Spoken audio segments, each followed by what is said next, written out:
Online betting app ప్రమోషన్ల కేసులో team India మాజీ క్రికెటర్లు సురేష్ రైనా, శిఖర్ ధావన్లకు చెందిన ఆస్తులను ఇప్పటికే ఈడీ సీజ్ చేసింది. ఈ వ్యవహారంపై Hyderabad city police commissioner VC Sajjanar react అయ్యారు. వీళ్లే సెలబ్రిటీస్, అభిమానాన్ని కూడా సొమ్ము చేసుకునే వీళ్లు ఆదర్శనీయమైన ఆటగాళ్లు అసలు ఎలా అవుతారు అని ప్రశ్నించారు ఆయన. బెట్టింగ్ మహమ్మారికి వ్యసనపరులై ఎంతో మంది యువకులు తమ జీవితాలను చేజేతులా నాశనం చేసుకుంటున్నారని తెలిపారు. వేలాది మంది ఆత్మహత్యలకు పాల్పడ్డారని ఆవేదన వ్యక్తం చేశారు సజ్జనార్. సమాజాన్ని ఛిద్రం చేస్తోన్న ఈ బెట్టింగ్ భూతాన్ని ప్రచారం చేసిన వీరు వీటన్నిటికీ బాధ్యులు కారా అని నిలదీశారు.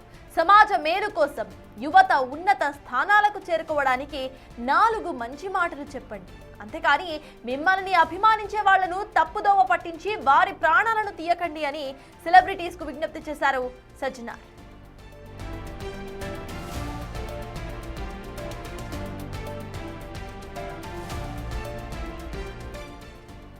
సజ్జనార్ చేసిన ఈ కమెంట్స్ కు సంబంధించిన డీటెయిల్స్ మా ప్రతినిధి సురేష్ అందిస్తారు. సురేష్, చెప్పండి, రైట్ ఫ్రమ్ ద స్టార్ట్ మనం సజ్జనార్ వైఖరి చూసుకుంటే బెట్టింగ్ యాప్స్ కు విరుద్ధంగా ఆయన ప్రచారం చేస్తూనే ఉన్నారు. Say no to betting apps అనే హ్యాష్ ట్యాగ్ ను ఒక విధంగా వైరల్ చేసింది కూడా ఆయననే. సో ఇప్పుడు ఇటు క్రికెటర్స్, సెలబ్రిటీ క్రికెటర్స్ మీద ఇటువంటి వ్యాఖ్యలు చేయడాన్ని ఎలా చూడాలంటారు? అండ్ దీనికి సంబంధించిన అప్డేట్స్ ఏంటి?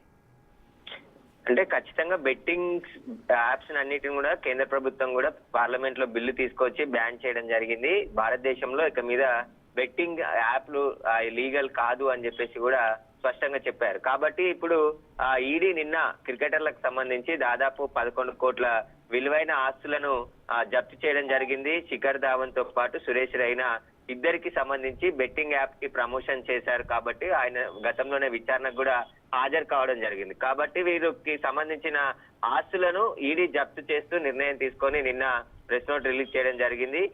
దీనిపైన సజ్జనార్ మళ్ళీ స్పందించాడు. అంటే ఆయన కంటిన్యూగా బెట్టింగ్ యాప్స్ పైన ఒక ఉద్యమం లాగా పోరాటం చేస్తూనే ఉన్నారు. ఎంతో మంది అమాయకులు దేశవ్యాప్తంగా బెట్టింగ్ యాప్ల వద్ద చనిపోయారు, ఆత్మహత్యలు చేసుకున్నారు. ఇంకా బెట్టింగ్ యాప్ లో కూరుకుపోయి అప్పుల బారిన పడ్డారని చెప్పేసి కూడా ఆయన బెట్టింగ్ యాప్లకు వ్యతిరేకంగా గత కొన్ని సంవత్సరాలుగా ఆయన పోరాటం చేస్తున్నాడు. అందుకు అనుగుణంగానే ఇప్పుడు ప్రభుత్వం కూడా చర్యలు తీసుకుంటుంది. అయితే ఈ సెలబ్రిటీస్ ఎవరైతే ఉన్నారో ఎక్కువగా వాళ్ళని ఇన్ఫ్లుయెన్స్ అయ్యి ఖచ్చితంగా బెట్టింగ్ యాప్లకు మళ్ళినట్టు యువకులు చాలా మంది చెప్పడం జరిగింది. తమకు సంబంధించిన అభిమాన హీరోలు కావచ్చు, క్రికెటర్లు కావచ్చు, సెలబ్రిటీలు కావచ్చు, ఇన్ఫ్లుయెన్సర్స్ వీరందరూ కూడా ఈ బెట్టింగ్ యాప్లకు ప్రమోషన్ చేయడం వల్లే తాము అవి లీగల్ అనుకొని అందులో డబ్బులు పెట్టి మోసపోయాము, ఆ డబ్బులు రాక ఆత్మహత్యలు చేసుకున్న ఘటనలు మనం చాలా చూసాం. తెలుగు రాష్ట్రాల్లో కూడా అనేక మంది బెట్టింగ్ యాప్ల వల్ల చనిపోవడం జరిగింది. అయితే ఇప్పుడు ఇద్దరు క్రికెటర్లకు సంబంధించి సజ్జనార్ మళ్ళా ఎక్స్ వేదికగా స్పందించడం జరిగింది.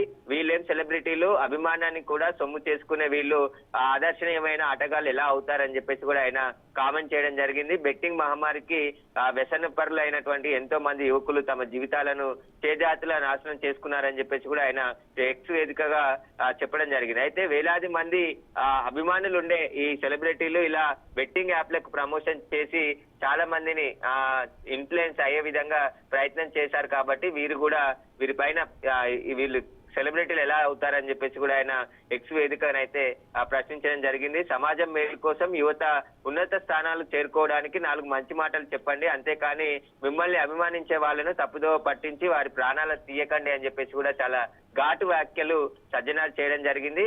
ఇంకా కంటిన్యూగా బెట్టింగ్ యాప్స్ పై ఆయన పోరాటం కొనసాగుతూనే ఉంటుందని చెప్పేసి కూడా గతంలోనే ప్రకటించడం జరిగింది.